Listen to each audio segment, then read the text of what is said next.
Maka nikmat-nikmat Allah yang tidak terhinggai dari makanan, minuman, kesehatan, kesempatan, dan segala macam hal, harusnya kita gunakan di atas ketaatan kepadanya dan kita syukuri. Dan Alhamdulillah Allah mudahkan dengan dua susunan kata ini. Selanjutnya kita panjatkan salam hormat kita kepada utusan Allah Nabi besar Muhammad sallallahu alaihi wa ala alihi wa sahbihi wasallam, sebagaimana Allah telah perintahkan kita untuk mengucapkan salam hormat tersebut. Baik, judul kita insyaallah amalan-amalan yang dikerjakan atau amalan dikerjakan sebelum Ramadan, ya. Mungkin seperti itu kurang lebih. Sebenarnya sih kita lebih banyak di materi kita ini membahas masalah Ramadan, ya.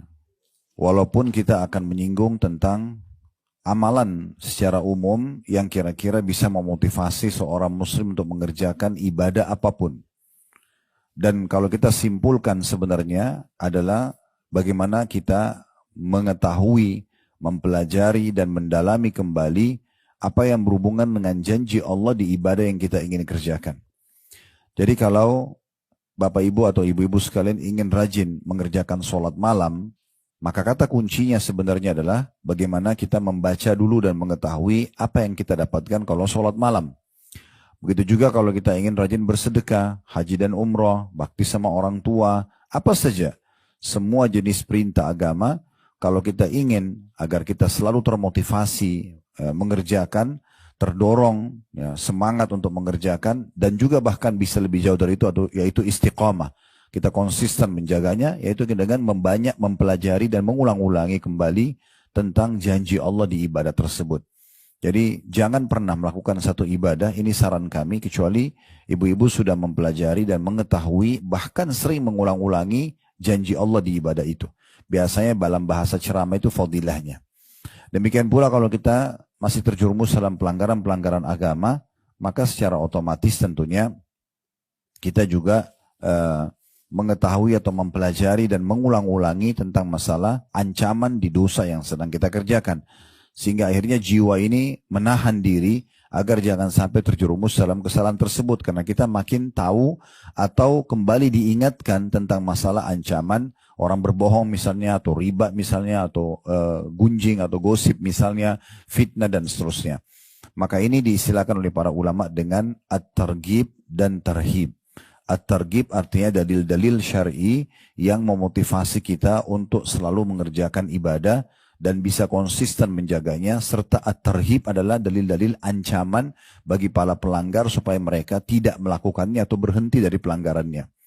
Nah, kurang lebih seperti itu gambarannya. Kalau berbicara tentang masalah Ramadan, mungkin dalam mukaddimahnya perlu kita garis bawahi, setiap orang muslim, ibu-ibu sekalian, sangat dianjurkan agar selalu semangat mengisi waktu-waktu dan umur mereka di dunia ini dengan hal-hal yang bermanfaat. Dan Islam menolak sekali sifat malas, menunda-nunda amal. Ya, ini seperti misalnya orang mengatakan nanti aja deh saya sholat malam, mungkin masih bisa besok, nanti aja saya sholat duha, nanti aja saya sedekah, nanti saja saya haji dan umroh. Terus ditunda-tunda, atau nanti saja deh dari undangan taklim itu saya datang mungkin yang bulan depannya atau tahun depannya. Itu semuanya yang membuat akhirnya seseorang itu jauh daripada ibadah kepada Allah Subhanahu wa taala dan hilang dari dia peluang-peluang ibadah tersebut. Perlu kita garis bawahi poin penting, kesempatan ibadah tidak bisa terulang. Kalau seandainya, misal tadi malam ada orang yang tidak sholat tahajud, walaupun itu ibadah sunnah. Kita datang ke ibadah sunnah karena kalau wajib sudah jelas tidak ada opsi pilihan. Tapi kalau misalnya tadi malam ada orang yang tidak sholat tahajud, dia tidak berdosa, karena memang itu sunnah. Tetapi akan beda sekali nanti derajatnya di surga dan juga balasan antara orang yang sempat sholat malam dengan tidak sholat malam. Karena tadi malam, waktunya tidak akan pernah terulang. Kalau ada orang yang sholat malam tadi malam, tercatat di buku amal yang akan dia terima balasannya pada hari kiamat nanti, itu bahwasanya dia sholat malam. Dan yang tidak sholat malam tidak bisa memperbaikinya. Misalnya sekarang dia dengar ceramah seperti ini, lalu dia mengatakan, ya Allah, tolong kembali ke semalam, saya ingin sholat malam karena saya sudah tahu keutamanya. Sudah nggak bisa. Bahkan 1 detik saja yang sudah berlalu yang lalu, itu tidak bisa lagi kita minta kembali. Oleh karena itu, kalau seseorang menyanyiakan dan menunda-nunda amalnya, ini jadi masalah buat dia. Allah Subhanahu wa taala memberikan kemudahan buat kita ibu-ibu sekalian justru untuk bisa melipat gandakan pahala. Jadi kalau menunda amal itu sudah jelas tidak boleh. Kalau kita diperintahkan untuk selalu jaga amal dan bahkan melipat gandakan pahalanya. Cukup banyak cara untuk melipat gandakan amal-amal kita. Misal contoh di majelis ta'lim seperti ini. Seseorang datang belajar. Bisa saja dia datang sendiri, dia membawa dirinya karena dia butuh untuk belajar, selesai, gitu kan. Tapi ada orang mungkin, apalagi kalau diizinkan mungkin sama panitia, memang ini flyernya ada taklim kita tolong disebarin misalnya. Lalu kemudian dia sebarkan. Anggaplah di grup keluarganya aja, atau di teman-temannya. Dari 100 orang, 200 orang yang ada, mungkin ada 10 orang datang ke taklim karena undangan dia misalnya. Kalau dalam taklim kita ini misal dia diberikan pahala 100 oleh Allah. Angka 100 cuma sebagai contoh. Kalau dia diberikan pahala 100 dan teman-temannya masing-masing yang datang juga diberikan 100 masing-masing pahala, maka secara otomatis dia memiliki 1100 pahala. Karena 100 pahala dia, 1000 dari teman-temannya yang 10 tadi, 100 kali 10 orang. Ini namanya kita bagaimana memarketingkan ibadah itu. Sebenarnya kita bisa memasarkan gitu ya. Semua jenis ibadah yang sedang kita kerjakan bisa kita raih pahala yang sama dan berlipat-lipat ganda walaupun sebenarnya jenis ibadahnya sama. Kita bisa tarik juga kalau sholat, kita bisa tarik juga kalau umroh dan haji, kita bisa tarik dalam semua ibadah. Alangkah baiknya kalau kita mau kerjakan, kita juga memotivasi orang lain untuk mengerjakannya. Abu Hurairah radhiyallahu anhu, beliau itu kalau mau sholat, sebelum sholat, jauh sebelum waktu sholat, beliau sudah keluar dari rumahnya. Dan keliling kota Madinah. Keliling kota Madinah, beliau mengajak teman-temannya di kota Madinah untuk sholat. Sampai akhirnya sudah mengelilingi semaksimal rumah yang dia mampu di kota Madinah, baru dia datang ke masjid Nabi pas azan duhur misalnya. Maka dengan ini dia dapat pahala sholat duhur, dia juga dapat pahala langkah ke masjid yang sangat banyak, dia dapat pahala mengajak orang.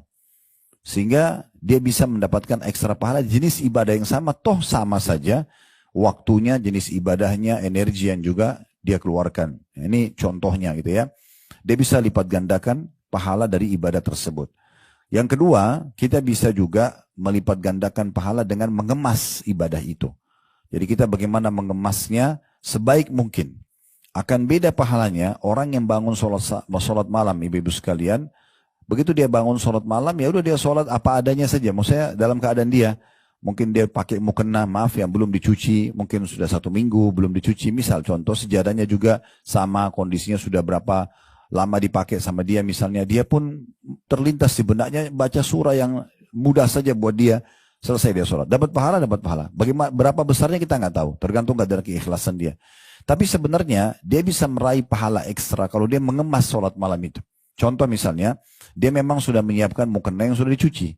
Bahkan boleh dibubuhi minyak wangi. Karena yang tidak boleh ibu-ibu kalau keluar rumah. Tapi kalau kita pakai sementara kita sholat, kita ibadah kepada Allah SWT, malah kita boleh tampil sebagus mungkin. Ya. Dan juga misalnya sejadahnya juga dibubuhi parfum, misalnya minyak wangi. Dia sudah niatkan dari malam ingin sholat malam. Dia juga sudah memilih surah-surah yang dia ingin baca. Dan fatwa ulama membolehkan orang untuk kalau sholat, terutama sholat sunnah, boleh memegang mushaf. Boleh memegang mushaf atau kita memegang aplikasi Al-Quran di handphone kita.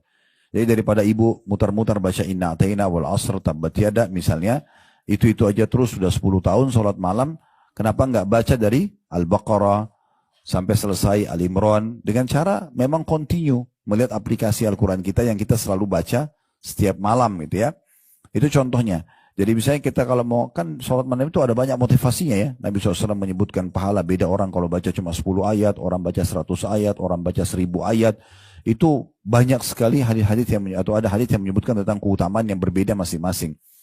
Jadi misalnya begitu, maka beda pahalanya antara orang yang pertama bangun, kemudian dia sholat dengan kondisi dia saja, dengan dia sholat, bangun tapi dalam kondisi sudah diniatin dari tadi malam, dia sudah siapkan surah yang dia mau baca, dia persiapkan mukena dan sejadahnya yang bagus, itu semua akan beda. Kemasannya begitu.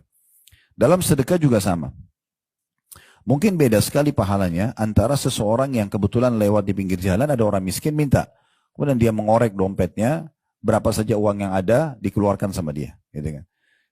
Dengan orang yang memang sebelum keluar rumah, dia sisipkan di salah satu bagian dari tas dia atau dompet dia, uang mungkin 100.000 yang baru, 50.000 yang baru, ini khusus untuk sedekah. Saya tidak akan pakai untuk yang lain. Maka dia sudah sisipkan uang khusus untuk itu. Ini berarti kemasan terhadap sedekah itu. Dia sudah niatkan, hari ini saya akan sedekah 500.000, 1 juta rupiah. disisipkan sendiri. Dan memang dicari uang yang baru yang dikeluarkan untuk Allah Subhanahu wa taala. Karena hakikat sedekah sebenarnya bukan si penerimanya, tapi bagaimana kita memberikan karena Allah Subhanahu wa taala. Itu contohnya. Maka kemasan uang ini yang dia kasih, apalagi kalau dia sudah kemas dengan tambahan-tambahan lagi ya. Misalnya daripada cuma uang, disisipin buku misalnya, dia beli satu buku saku tentang sholat, tentang apa. Kayak sekarang mau Ramadan, tentang puasa misalnya. Sisipin uang di dalam buku tersebut, lalu dikasih setiap orang dia lewat di pinggir jalan misalnya. Orang yang dorong gerobak, orang yang ini, dan tukang parkir, dia masuk ke mall, staff daripada supermarket yang datang, dan seterusnya. Contoh. Nah ini kan kemasan terhadap sedekah itu, berbeda. Kalau pernah dengar hadis ini alhamdulillah. Kalau belum saya sebutkan Nabi SAW pernah bersabda kepada para istri-istri beliau. Semasa beliau hidup beliau mengatakan, nanti orang yang paling pertama dari kalian menyusul aku pada saat aku meninggal. Ini berandakan memang Nabi SAW sudah tahu beliau akan meninggal sebelum istri-istrinya. Dan beliau mengatakan, nanti yang paling pertama menyusul aku meninggal dari kalian adalah yang paling panjang tangannya. Maka kata Aisyah radhiyallahu anha, kami setelah Nabi SAW meninggal, hampir setiap ketemu kami mengukur panjang tangan kami. Karena mereka memahami secara letterlet, bahwasanya memang yang paling panjang tangannya diukur di dinding rumah, itu berarti yang lebih dulu meninggal. Kata Aisyah, kami memahami hikmah dan maksud daripada hadis ini, atau perkataan Nabi SAW ini, justru setelah Zainab binti Jahash meninggal radhiyallahu anha. Ini istri Nabi yang paling pertama menyusul Nabi SAW setelah Nabi meninggal. Ternyata Zainab binti Jahash sama dengan istri Nabi yang suka sedekah. Cuma bedanya dia mengemas sedekahnya. Kalau Zainab binti Jahash ingin memberi makanan, maka beliau tidak membeli makanan jadi tapi memasaknya sendiri. Kalau beliau ingin bersedekah dengan baju perang misalnya, maka beliau bukan beli di pasar yang sudah jadi tapi beliau jahit sendiri. Nah ini namanya kemasannya. Dia mengemas sehingga akhirnya dia mendapatkan ekstra pahala. Nah gitu ya. Kemudian yang ketiga, dan ini yang jadi bahasan kita sebenarnya, adalah memaksimalkan waktu dan tempat yang memiliki keutamaan. Ini juga sama, ini bisa kita mengekstrakan pahala kita. Nah kalau tempat tentunya tidak asing, wilayah Mekah, Masjidil Haram, dengan sholat 100.000 pahala, kalau sholat sendiri, kalau sholat berjamaah berarti dikali 25 kali lipat, berarti 2,5 juta pahala, sholat di Masjid Haram dibandingkan tempat lain gitu kan. Itu juga dengan Masjid Nabawi misalnya, karena di 1.000 dibandingkan tempat lain, kalau sholat sendiri, kalau sholat berjamaah berarti 25.000 karena dikali 25 kali lipat. Masjid Aqsa 250, kalau sendiri, kalau sholat berjamaah berarti kali 25 kali lipat. Itu semuanya berarti ada tempat yang lebih mulia. Bagaimana kita menjadikan sebagai sebuah target kita, dan selalu niat dan berdoa kepada Allah agar Allah memudahkan kita sering mendatangi tempat-tempat ini untuk memperbanyak dan melipat gandakan pahala kita. Ya, walaupun hanya dengan niat, ya. Kita niat bertekad dengan baik. Ingat hadis Nabi SAW, manusia 4 golongan. Yang pertama yang paling mulia adalah orang yang Allah kasih ilmu dan harta. Dia punya ilmu dan harta, lalu dihabiskan keduanya di jalan Allah. Maksudnya dia mengajarkan ilmu agamanya, dia sedekahkan hartanya. Jadi maksudnya dalam kebaikan, membangun masjid, rumah anak yatim, segala macam lah. Kemudian ada golongan kedua, kata Nabi SAW, justru orang ini diberikan hanya ilmu tapi nggak punya harta. Dia tahu teorinya, bangun masjid pahalanya ini, rumah anak ya, sponsor anak yatim pahalanya ini, dan seterusnya. Tapi dia nggak punya harta untuk dikeluarkan. Lalu kata Nabi SAW, dengan jujur dalam hati dia berkata, orang yang kedua ini, ya Allah, kalau seandainya Engkau memberikan aku seperti yang diberikan kepada yang ini, maksudnya si fulan, yang pertama tadi, yang punya ilmu dan harta, maka aku akan mengerjakan hal yang sama. Kata Nabi SAW, dengan niat yang tulus tadi, fahuma fi ajri sawa, maka dua-duanya sama pahalanya. Dua-duanya sama pahalanya. Ini penting sekali ya. Saya pernah duduk merenung di Masjidil Haram, waktu itu pas menjelang buka puasa, di bulan Ramadan, biasanya kena kami bimbing jemaah, dan saya biasa ajak jemaah, yuk sebelum buka puasa kita buka puasain orang di Masjid Haram, bawa apa yang kita bisa bawa gitu, bawa kurma, bawa apalah, bawa aja, walaupun cuma beberapa kita mampu masuk, terus taruh, ikut buka puasain orang di situ ya. Tapi sekarang alhamdulillah kita sudah bisa connect sama yayasan-yayasan resmi di Mekah untuk bisa buka puasain orang. Biasanya menjelang puasa kami iklanin kalau ada yang mau partisipasi dalam masalah ini. Intinya sebenarnya waktu sementara menjelang azan maghrib, orang semua pada sibuk berdoa, ada yang sibuk menyiapkan buka puasa. Saya sempat merenung sejenak sambil melihat Masjidil Haram yang begitu banyaknya orang tawaf, begitu banyaknya orang sa'i, begitu banyaknya orang sholat, zikir, berdoa, macam-macam ibadah di situ. Berapa banyak pahalanya Raja Saudi? Karena dia yang membangun, dia punya kekuasaan, Allah kasih. Mungkin kalau kita jadi Raja Saudi kayaknya sudah mustahil gitu ya. Karena sudah sangat jauh. Allahu alam kalau Allah bukain, tapi itu sangat jauh. Karena memang kita bukan warga negara sana, bukan keturunan kerajaannya. Tapi apakah kita hanya tonton saja? Nonton lihat pahala yang miliaran ini didapatkan dengan satu orang sholat berjamaah berarti sama dengan 2,5 juta tadi saya bilang. Kan 100.000 pahala kalau Masjid Haram. Kalau kali 25 kali lipat, karena berjamaah kan 2,5 juta. Kali sekian juta orang yang sholat, berapa miliar triliunan pahala dipanen oleh kerajaan Saudi. Ya, gitu. Itu belum tawafnya, belum doanya, belum macam-macam. Gitu kan. Dan itu 24 jam non-stop. Kalau kita di Indonesia mungkin masjidnya sholat 5 waktu, habis itu orang pulang. Di sana nggak ada begitu. Pokoknya kalau selesai sholat wajib pun orang banyak sholat sunnah, orang tetap tawaf, orang berdoa, ada yang itikaf, banyak sekali. Saya sempat merenung sejenak. Saya pikir apakah ini cuma kita tonton? Saya tiba-tiba teringat hadis tadi. Yang kata Nabi SAW tadi itu kan, manusia 4 golongan. Yang pertama orang yang dikasih harta dan ilmu. Ya mungkin mereka posisinya di situ. Karena mereka melimpah hartanya. Mereka tidak mau, bahkan kerajaan Saudi tidak pernah taruh kotak amal di masjid. Coba cari, nggak akan ketemu. Kenapa? Karena mereka mau panen pahala sendiri itu. Nggak mau mereka. Kalau ibu datang ke Masjid Haram kasih penjaganya ini uang, ditolak sama dia. Dia nggak akan mau terima. Dikasih pribadi pun belum tentu. Saya tidak bicara bagian orang-orang Bangladesh yang biasa bersih-bersih masjid, mungkin mereka meminta. Kalau penjaganya orang Saudi pasti mereka nolak umumnya, gitu kan? Gak bakal mau dikasih duit mereka itu, karena mereka sudah dikasih uang, ada juga akadnya, mereka nggak boleh terima dan segala macam. Jadi memang luar biasa pahalanya. Dan mereka punya ilmunya, tahu ini pahalanya besar, mereka juga punya hartanya. Sekarang kita nggak punya itu, tapi kita tahu teorinya. Lalu saya berpikir, kenapa kita nggak coba jalankan hadis ini? Kita tidak mengatakan, ya Allah kalau seandainya engkau memberikan aku seperti yang kau berikan para penguasa Saudi ini, aku akan mengerjakan yang sama. Tulus dalam hati. Berharap. Siapa tahu Allah bisa berikan kita triliunan pahala hanya dengan niat kita itu. Karena memang kita tidak punya kemampuannya kan gitu. Itu contohnya. Jadi jangan disia-siakan. Saya pernah bicara sama Dr. Yasir Dusari, salah satu imam Masjid Haram. Waktu itu kami undang beliau datang ke hotel bertemu dengan jemaah. Dan beliau datang, jazakallah khair, ketemu. Terus dia sempat ngobrol-ngobrol di kamar waktu itu sama saya, ngobrol sebentar. Salah satu yang beliau ngomongin, dia bilang, ya Khalid, yang paling mahal buat saya adalah saya dimudahkan oleh Allah untuk menjadi imam Masjid Haram ini. Bayangkan berapa banyak pahala yang saya bisa dapat pada saat saya imami mereka. Kalau saya bisa mempertaruhkan semua yang saya miliki di dunia ini hanya untuk jadi imam di sini, maka itu sudah cukup buat saya. Nah itu betul. Orang berpikir begitu. Nah bagaimana kita berpikir cerdas, memaksimalkan tempat-tempat ini untuk bisa meraih pahala. Nah begitu juga dengan yang sekarang kita ingin titikkan adalah memaksimalkan waktu.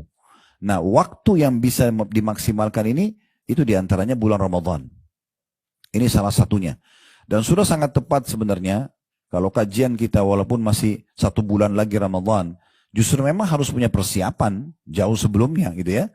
Harus punya persiapan, karena kalau kita malah mepet-mepet menjelang Ramadan, maka mungkin semangatnya juga akan beda dengan orang yang jauh sebelumnya sudah punya persiapan. Orang kalau mau buka satu perusahaan, yang orang tiba-tiba saja, hari ini invest yuk, ini perusahaannya, dengan orang yang sudah ditawarkan dari sebelum proyek itu ada, kemudian diinvestasikan, diatur dananya, segala macam, ya intinya ada RAB-nya, maka semua akan lebih mudah. Nah, seperti itu kurang lebih gambarannya. Nah, bulan-bulan Ramadan atau bulan Ramadan ini salah satu waktu yang sangat ya mahal, yang harusnya kita maksimalkan sebagai seorang muslim.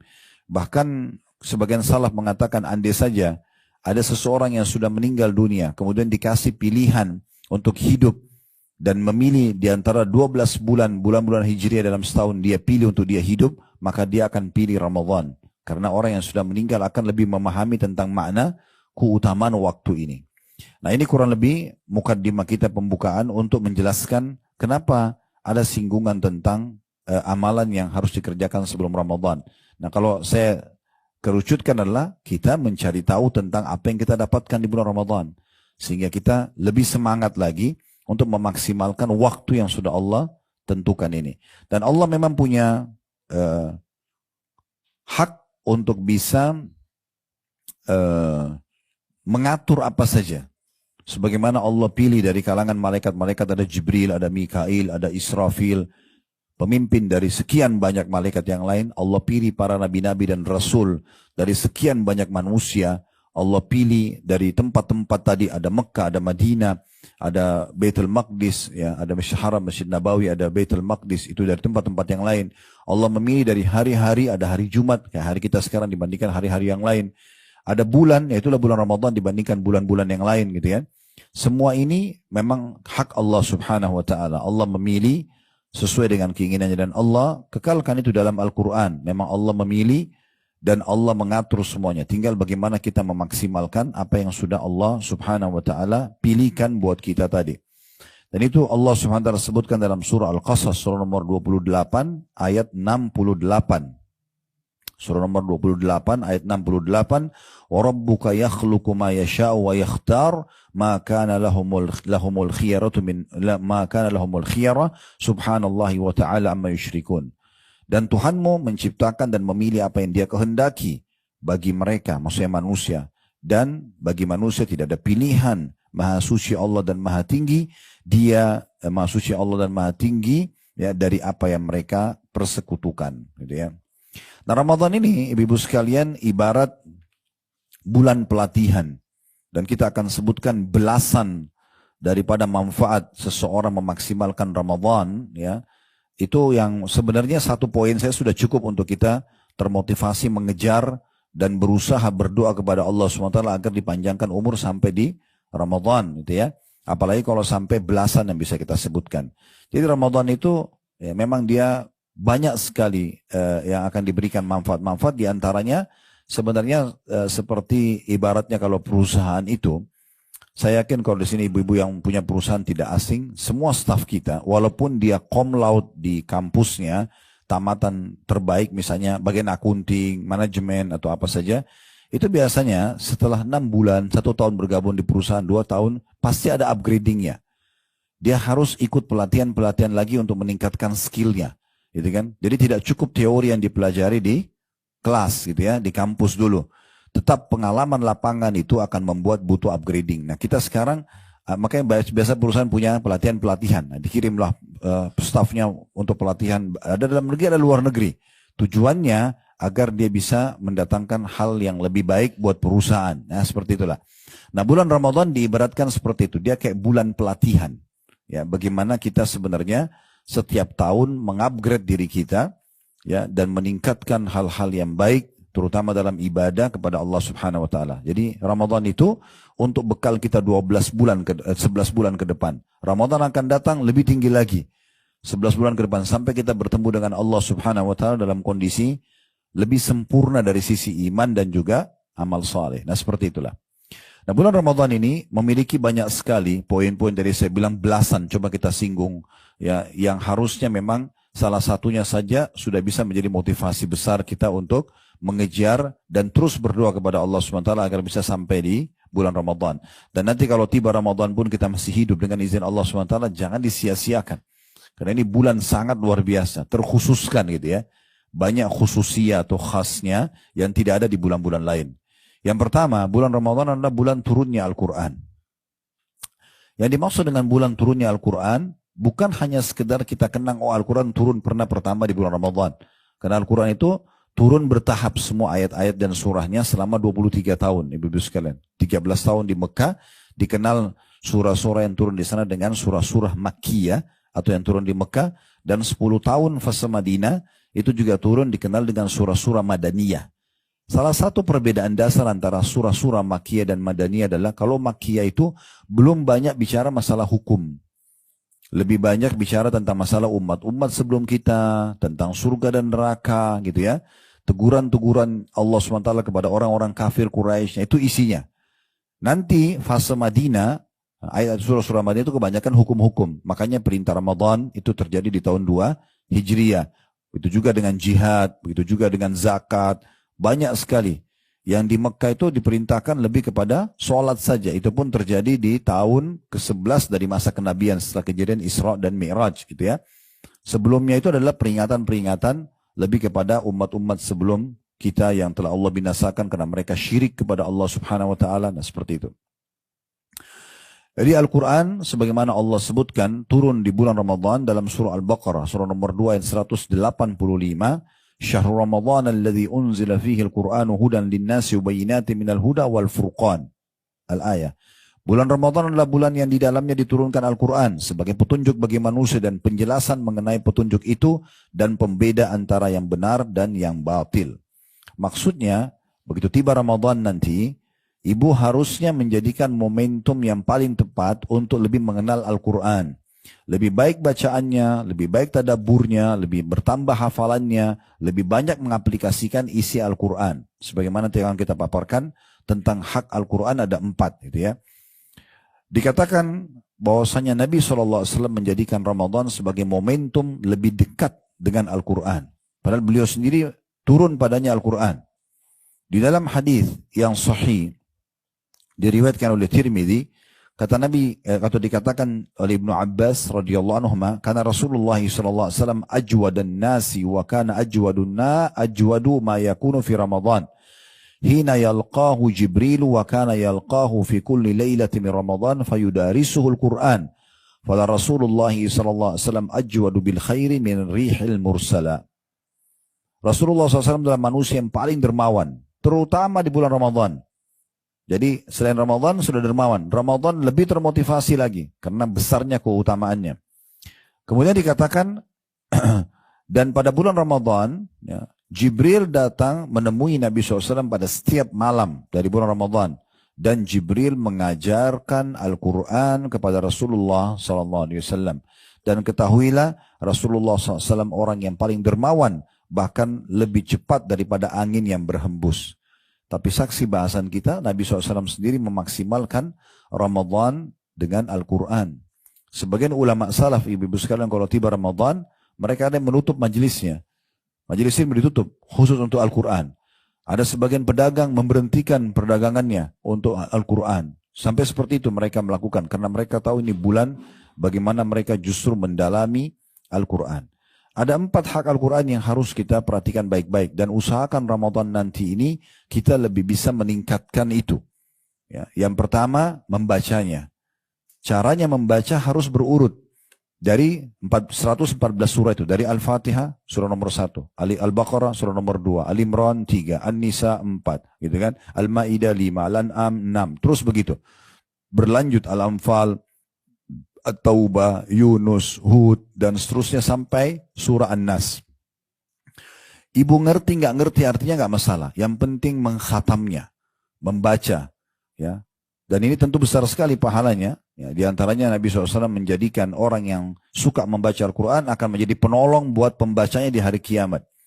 Ya, diberikan syafaat. Sebagaimana hadis yang sahih. Kata Nabi SAW, Iqra'ul Qur'ana fa'innahu ya'ti yawmal qiyamati syafi'an li ashabi. Selalu baca Al-Quran.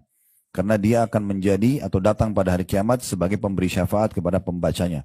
Syafaat ini penting ya. Kadang-kadang mungkin kalau kita mau perbesar supaya mudah difahami. Masalah ini kalau seandainya ibu ditimbang amalnya hari kiamat, anggaplah misal, mudah-mudahan tidak ada di sini. Tapi kalau ada orang misalnya amal solehnya 1000, dosanya misalnya 1001. Contoh, maka dia harus masuk neraka bersin dulu 1 dosanya tadi. Dan kita tidak tahu berapa hari disiksa. Syafaat itu fungsinya untuk membersihkan sebagian dosa sehingga lebih sedikit dari pahalanya nanti. Jadi 1001 kalau Allah jadikan ada penolong, ada yang memberikan syafaat, mungkin keluarganya, mungkin di sini antaranya Al-Quran memberikan syafaat, misal dimaafkan 100 dosanya, maka otomatis dosanya akan lebih sedikit daripada amal solehnya dan membuat dia masuk ke dalam surga. Dan itu luar biasa. Allah mengatakan, "Faman zuhziya 'anil nari wa udkhilal jannah faqad faz." Siapa yang pada hari kiamat berhasil diselamatkan dari neraka dan masuk ke dalam surga, sungguh dia sudah beruntung. Karena ini keselamatan yang luar biasa gitu.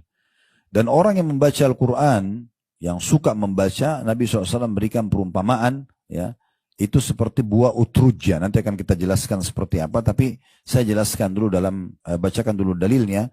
Dalam sebuah hadis yang sahih riwayat Bukhari, kata Nabi SAW, Al-mu'minu alladhi yaqra'u Qur'ana wa ya'malu bihi kal utrujja. Orang mukmin yang membaca Quran dan mengamalkan isinya seperti buah utrujja. Jadi nanti kalau satu waktu umrah atau haji, minta mutawifnya beliin buah utrujja, bilang. Dia mirip buah pir, tapi sedikit agak besar bentuknya ya. Itu baunya wangi dan rasanya manis. Ya, itu diperumpamakan untuk orang mukmin yang baca Quran dan juga mengamalkan isinya. Dalam riwayat lain, dia ya membaca Al-Quran dan menguasai bacaannya. Ta'muhu tayyib wa rihuha tayyib. Ta'muha tayyib wa rihuha tayyib. Rasanya manis dan juga baunya wangi.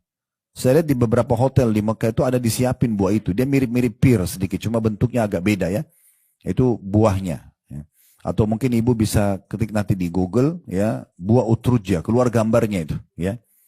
Nah ini perlu kita beli dan coba buah ini supaya kita buktikan memang perkataan Nabi SAW benar. Saya makan sendiri memang sangat manis ya. Sangat manis itu. Kemudian dikatakan wal mu'minu alladzi la yaqra'u Qur'an wa ya'malu bihi katamra ta'muha thayyib wa la riha laha. Dan orang mukmin yang membaca Al-Quran tapi tidak mengamalkan isinya, riwayat lain tidak menguasainya atau dia terbata-bata dalam membacanya, maka dia seperti